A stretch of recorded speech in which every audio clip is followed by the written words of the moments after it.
بچوں، آج میں آپ کو ایک بہت پیاری کہانی سناتا ہوں۔ یہ کہانی ہے سب سے پہلے انسان حضرت آدم علیہ السلام کی۔ ایک دن اللہ تعالی نے چاہا کہ زمین پر ایک ایسا انسان بنائے جو عقل والا ہو، سچ بولے اور نیکی کرے۔ اللہ تعالی نے فرشتوں سے فرمایا، میں ایک خاص مخلوق بنانے والا ہوں۔ پھر کیا ہوا؟ اللہ تعالی نے زمین کی مختلف جگہوں سے تھوڑی تھوڑی مٹی لی۔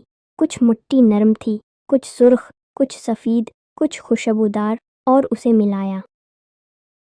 پھر اللہ تعالی نے اس مٹی کو اپنے خاص طریقے سے ایک انسان کی شکل میں بنایا۔ پھر اللہ تعالی نے اس میں اپنی طرف سے روح پھونکی۔ وہ مٹی زندہ ہو گئی۔ پیارے بچوں، اللہ نے اس پہلے انسان کا نام رکھا آدم۔ ایک دن کسی نے امام جعفر صادق علیہ السلام سے پوچھا، مولا، اللہ نے ان کا نام آدم کیوں رکھا؟ امام علیہ السلام مسکرائے اور فرمایا، کیونکہ اللہ نے انہیں عدیم الارض یعنی زمین کی سطح کی مٹی سے بنایا تھا، اس لیے ان کا نام آدم رکھا گیا۔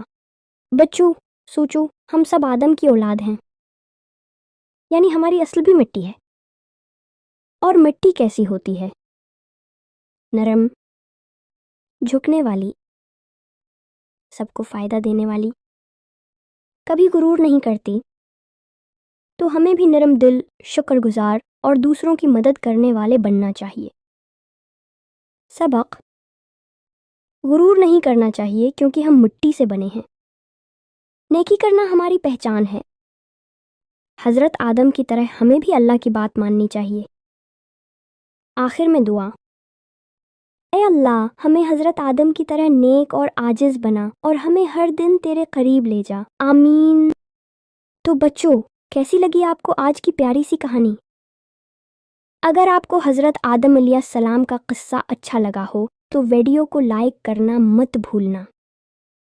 اور ہاں، اگر آپ ایسی اور دلچسپ اور سچی کہانیاں سننا چاہتے ہو تو فوراً چینل کو سبسکرائب کرو۔ نام یاد رکھو، سنو ایک کہانی دوستو، جہاں ہر کہانی میں چھپی ہوتی ہے ایک خاص تعلیم۔ پھر ملیں گے اگلی خوبصورت کہانی میں۔ تب تک کے لیے اللہ حافظ اور خوش رہو۔